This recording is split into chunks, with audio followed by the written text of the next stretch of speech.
النهارده بقى الاكل الرسمي ايه؟ بطيخ وجبنه. جوزي بقى جاب ايه بطيختين كده، بطيختين عاملين 30 جنيه. فهنتغدى بقى النهارده ايه؟ افتحها بقى كده وربنا يسهل على وشكم يا حبايبي. اما نشوف بقى تبقى ايه ولا ايه. هنشوفها دلوقتي. هم حبايبي ما شاء الله، فتحت دي اول واحده اهي. دي حمرا زي العسل اهي. ودي كمان يعني نوعا ما كويسه. فمش عارفين بقى الطعم هيبقى عامل ازاي، هقطعهم بقى ونشوف الطعم في الاخر. صراحه يا حبايبي انا قطعتها قلت على وشكم والله طلعت زي العسل. بصوا بس دي احمر من دي. دي حمرا عن دي. يعني دي احمر من دي. بصوا باينه. دي حمرا عندي. بصوا دي حمرا عندي. ودي برضو مسكره شويه عندي. وهناكل بقى النهارده جبنه وبطيخ وخلاص على كده، ورضا الحمد لله على كده. عشان ناكل ماما.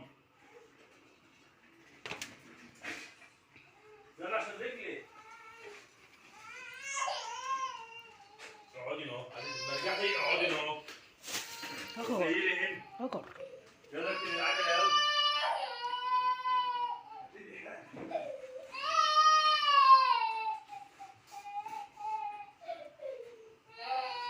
والله ما عبرت.